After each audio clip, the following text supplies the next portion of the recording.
Libertação, pelo Espírito André Luiz. 12. Missão de amor. Voltando à casa, algumas horas transcorreram tocadas para nós de singular expectativa. Entretanto, à noitinha, Saldanha manifestou o propósito de visitar o filho hospitalizado. Com espanto, reparei que o nosso instrutor lhe pedia permissão para que o acompanhássemos. O perseguidor de Margarida, algo surpreso, acedeu, indagando, porém, quanto ao móvel de semelhante solicitação. Quem sabe se poderemos ser úteis, respondeu Gúbio, otimista. Não houve relutância. Guardadas rigorosas precauções por parte de Saldanha, que se fez substituir junto à doente por Leôncio, um dos dois implacáveis hipnotizadores, rumamos para o hospício. Entre variadas vítimas da demência, relegadas a reajuste cruel, a posição de Jorge era de lamentar. Encontramo-lo de bruços no cimento gelado da cela primitiva. Mostrava as mãos feridas, coladas ao rosto imóvel. O genitor, que até ali se nos afigurara impermeável e endurecido, contemplou o filho com visível angústia nos olhos velados de pranto e elucidou com infinita amargura na voz. Está, certamente, repousando depois da crise forte. Não era, contudo, o rapaz tresloucado e abatido quem mais inspirava compaixão. Agarradas a ele, ligadas ao círculo vital que lhe era próprio, a mãezinha e a esposa desencarnadas absorviam-lhe os recursos orgânicos. Jaziam igualmente estiradas no chão, letárgicas quase, como se houvessem atravessado violento acesso de dor. Irene, a suicida, trazia a destra jungida à garganta, apresentando o quadro perfeito de quem vivia sob dolorosa aflição de envenenamento. Ao passo que a genitora enlaçava o enfermo, de olhos parados nele, exibindo ambas sinais iniludíveis de atormentada introversão. Fluidos semelhantes à massa viscosa cobriam-lhes todo o cérebro, desde a extremidade da medula espinhal até os lobos frontais, acentuando-se nas zonas motoras sensitivas. Concentradas nas forças do infeliz, como se a personalidade de Jorge representasse a única ponte de que dispunham para a comunicação com a forma de existência que vinham de abandonar, revelavam-se integralmente subjugadas pelos interesses primários da vida física. Estão loucas, informou Saldanha, na intenção evidente de ser agradável. Não me compreendem nem me reconhecem, embora me fixem. Guardam o comportamento de crianças quando fustigadas pela dor. Corações de porcelana, quebrados facilmente. E franzindo o sobrecenho, transtornado agora por insofreável rancor, acrescentou. Raras mulheres sabem conservar a fortaleza nas guerras de revide. Em geral, sucumbem rapidamente, vencidas pela ternura inoperante. Nosso orientador, desejando anular as vibrações de cólera no companheiro, cortou-lhe o rumo das impressões destrutivas, confirmando, pesaroso. Demoram-se efetivamente em profunda hipnose. Nossas irmãs não conseguiram, por enquanto, ultrapassar o pesadelo do sofrimento no transe da morte, qual acontece ao viajante que inicia a travessia de vasta corrente de águas turvas, sem recursos para alcançar a outra margem. Ligadas ao filho e esposo, objeto que lhe centralizou nas horas finais do corpo denso Todas as preocupações afetivas combinaram as próprias energias com as forças torturadas dele e aquietam-se aflitivamente no centro dos fluidos que lhes constituem criação individual, como acontece ao Bombix Mori, imobilizado e dormente sob os fios tecidos por ele mesmo. O obsessor de Margarida registrou as observações, demonstrando indisfarçável surpresa no olhar, e acentuou mais calmo. Por mais que eu me procure insinuar, gritando-lhes meu nome aos ouvidos, não conseguem entender-me. Em verdade, movem-se e se lastimam através de longas frases desconexas, mas a memória e a atenção parecem mortas. Se insisto, carregando-as a custo, ansioso por infundir-lhes vida nova com que me possam auxiliar na vingança, vejo baldado todo esforço, porquanto regressam imediatamente para Jorge, logo que as suponho livres, num impulso análogo ao das agulhas que um ímã recolhe à distância. Sim, corroborou o nosso diretor, mostram-se temporariamente esmagadas de pavor, desânimo e sofrimento. Pela ausência de trabalho mental contínuo e bem coordenado, não expeliram as forças coagulantes do desalento que elas mesmas produziram. Inconformadas ante os imperativos da luta normal na terra, e entregaram-se com indiferença a deplorável torpor dentro do qual se alimentam das energias do enfermo. Drenado incessantemente nas reservas psíquicas, o doente, hipnotizado por ambas, vive entre alucinações e desesperos, naturalmente incompreensíveis para quantos o rodeiam.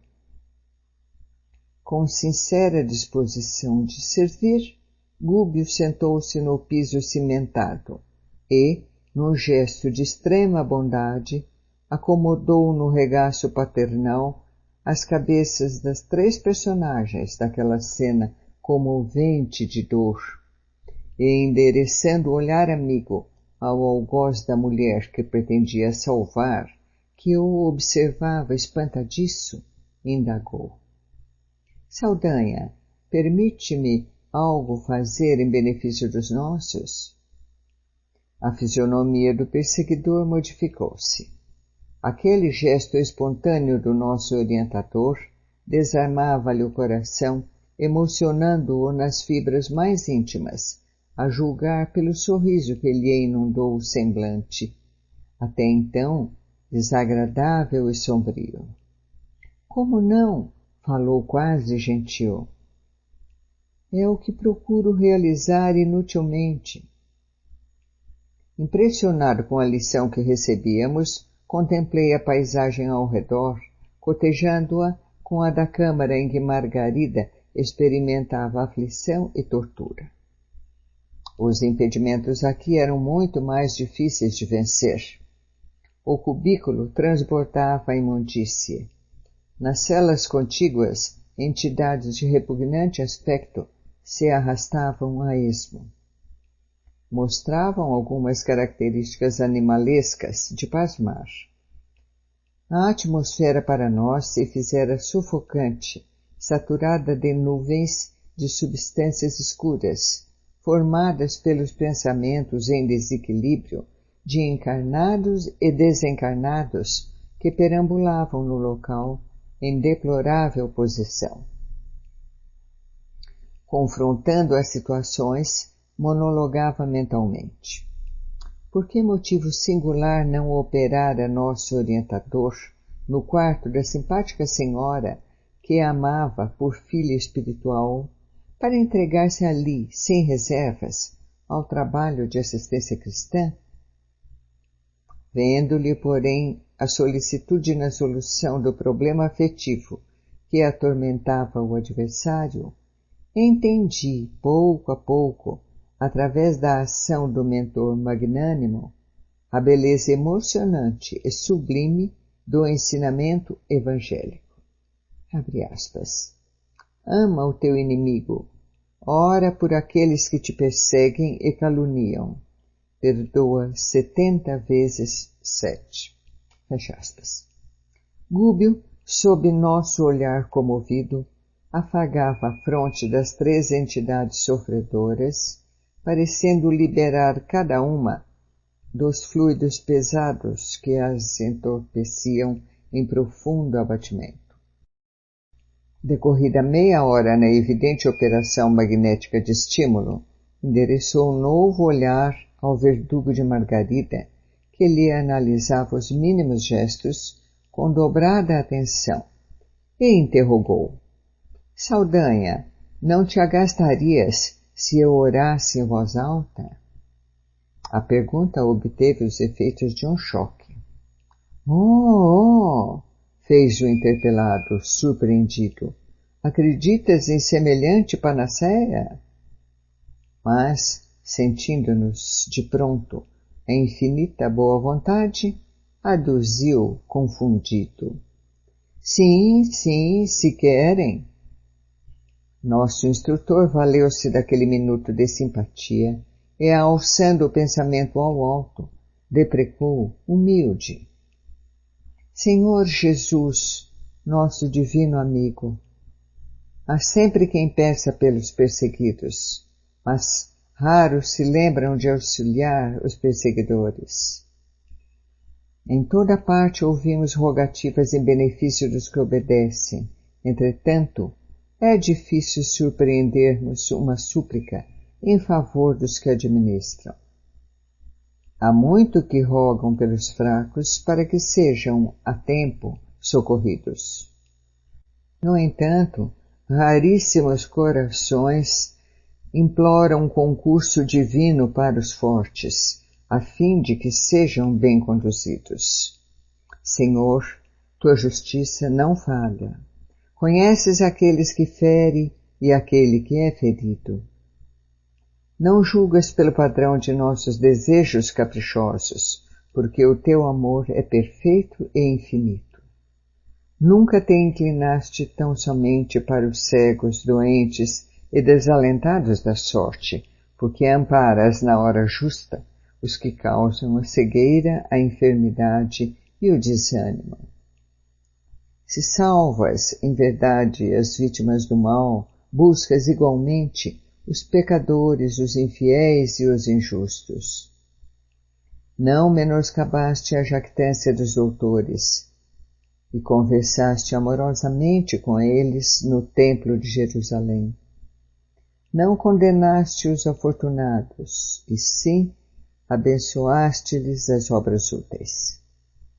Em casa de Simão, o fariseu orgulhoso, não desprezaste a mulher transviada.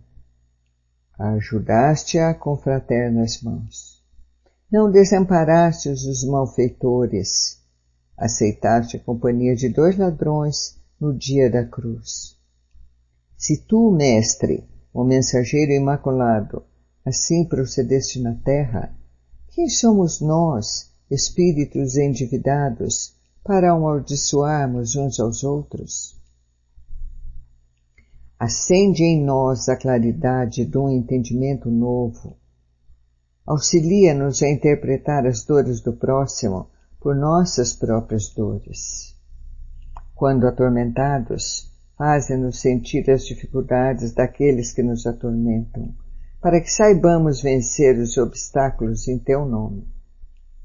Misericordioso amigo, não nos deixeis sem rumo, relegados à limitação dos nossos próprios sentimentos. Acrescenta-nos a fé vacilante, descortina-nos as raízes comuns da vida, a fim de compreendermos finalmente que somos irmãos uns dos outros. Ensina-nos que não existe outra lei fora do sacrifício, que nos possa facultar o anelado crescimento para os mundos divinos. Impele-nos à compreensão do drama redentor a que nos achamos vinculados. Ajuda-nos a converter o ódio em amor, porque não sabemos, em nossa condição de inferioridade, senão transformar o amor em ódio, quando os teus desígnios se modificam a nosso respeito. Temos o coração chagado e os pés feridos na longa marcha através das incompreensões que nos são próprias, e nossa mente, por isto, aspira ao clima da verdadeira paz com a mesma aflição, porque o viajor extenuado no deserto anseia por água pura. Senhor, infunde-nos o dom de nos ampararmos mutuamente. Beneficiaste os que não creram em ti. Protegeste os que não te compreenderam. Ressurgiste para os discípulos que te fugiram. Legaste o tesouro do conhecimento divino aos que te crucificaram e esqueceram. Por que razão nós outros, míseros vermes do lodo ante uma estrela celeste, quando comparados contigo, recearíamos estender de vós as mãos aos que não nos entendem ainda? O instrutor imprimira tocante inflexão aos últimos lances da rogativa.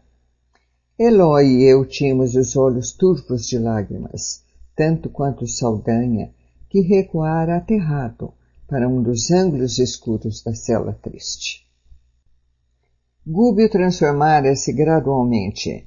As vibrações vigorosas daquela súplica, que arrancara ao próprio coração, expulsaram as partículas obscuras de que se havia tocado quando penetrávamos a colônia penal em que conhecêramos Gregório.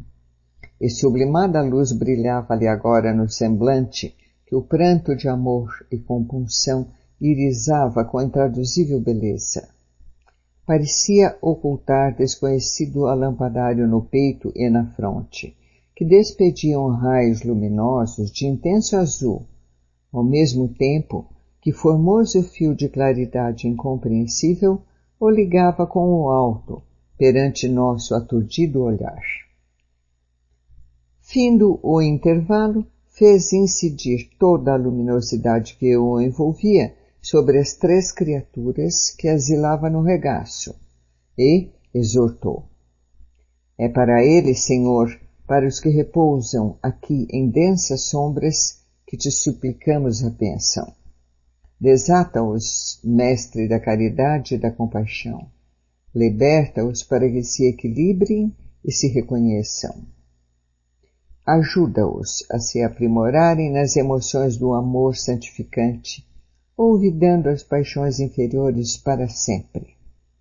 Possam eles sentir-te o desvelado carinho, porque também te amam e te buscam inconscientemente, embora permaneçam supliciados no vale fundo de sentimentos escuros e degradantes. Neste ponto, o orientador interrompeu-se. Intensos jorros de luz projetavam-se em torno dele, atirados por mãos invisíveis aos nossos olhos. Com perceptível emotividade, Gúbio aplicou passes magnéticos em cada um dos três infelizes e, em seguida, falou ao rapaz encarnado. Jorge, levanta-te. Estás livre para o necessário reajustamento. O interpelado arregalou os órgãos visuais, parecendo acordar de pesadelo angustioso.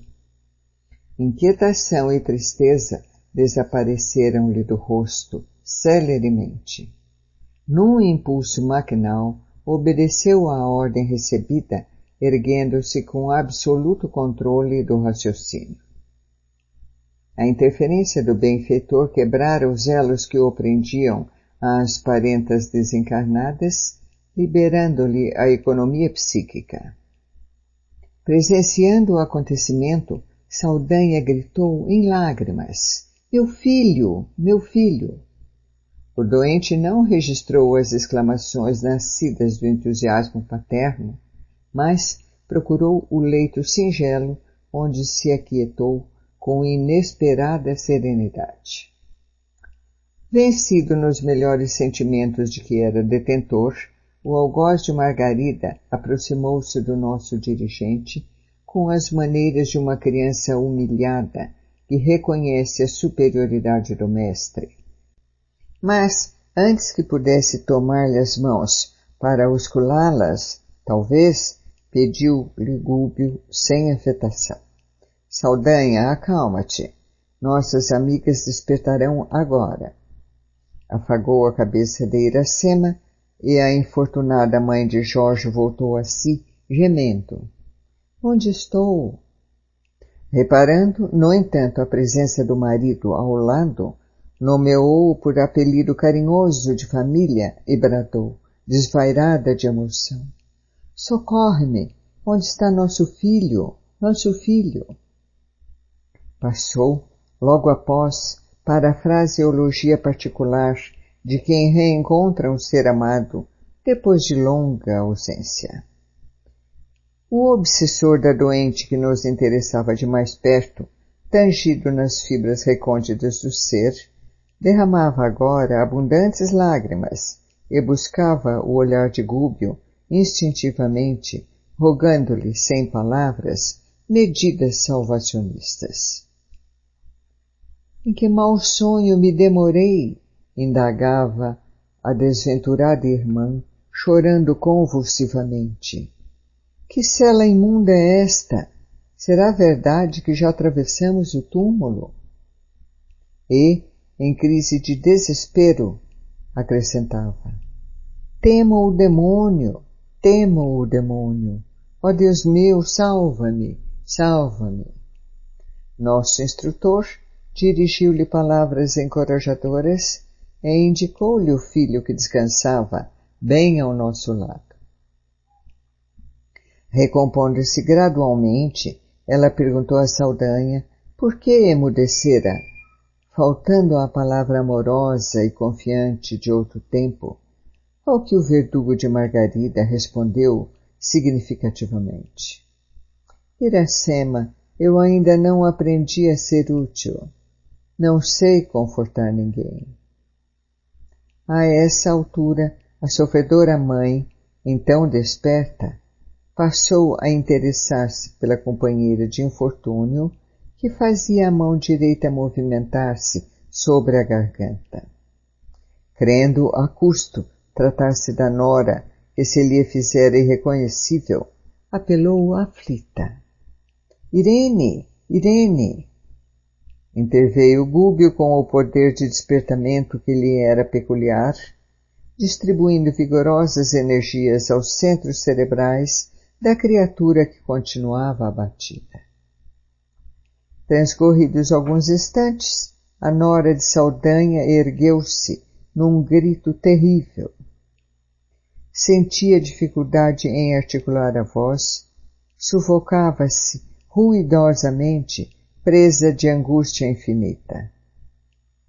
Nosso orientador, vigilante, segurou-lhe ambas as mãos com a destra e com a mão esquerda ministrou-lhe recursos magnético-balsâmicos sobre a glote e, sobretudo, ao longo das papilas gustativas, acalmando-a de alguma sorte.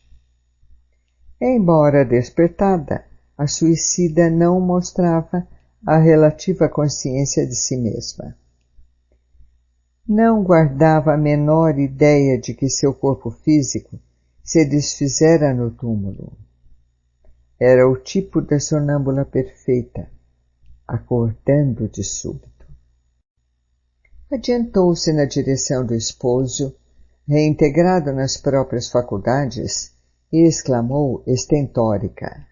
Jorge, Jorge, ainda bem que o veneno não me matou. Perdoa-me o gesto impensado. Curar-me-ei para vingar-te.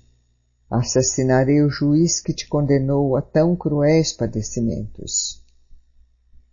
Observando, ao contrário do que esperava, que o esposo não reagia, implorou.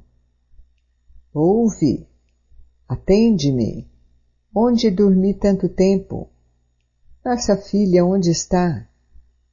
O interpelado, todavia, que se lhe desligara da influência direta nos centros perispirituais, prosseguiu na mesma atitude fleumática e impassível de quem ajuizava com dificuldade a própria situação. Foi ainda Gúbio quem se abeirou de Irene, elucidando. Aquieta-te, minha filha. Sossegar-me, eu? Protestou a infortunada. Não posso, quero tornar a casa. Esta grade me asfixia. Cavalheiro, por quem é? Reconduza-me ao lar. Meu esposo permanece encarcerado injustamente. Estará, por certo, dementado. Não me escuta, não me atende. Por minha vez, sinto a garganta carcomida de veneno mortal. Quero minha filha e um médico. Nosso orientador, contudo, respondeu-lhe com voz triste, não obstante acariciar-lhe a fronte assustadiça.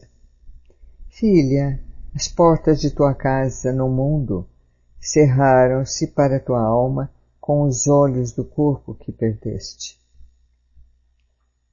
Teu esposo jaz liberado dos compromissos do matrimônio carnal, e tua filha, desde muito, foi acolhida em outro lar. É indispensável, pois, que te refaças, de modo a prestar-lhe todo o serviço que desejas. A desditosa criatura arrojou-se de joelhos soluçando. Então morri. A morte é uma tragédia pior que a vida, clamou desesperada. A morte é simples mudança de veste, elucidou Gúbio sereno. Somos o que somos. Depois do sepulcro, não encontramos senão o paraíso ou o inferno criado por nós mesmos. E, adoçando a voz para conversar na condição de um pai, prosseguiu comovido. Por que atiraste fora o remédio salvador, esfacelando o vaso sagrado que o continha? Nunca ouviste o choro dos que padeciam mais que tu mesma? Jamais te inclinaste para registrar as aflições que vinham do mais fundo?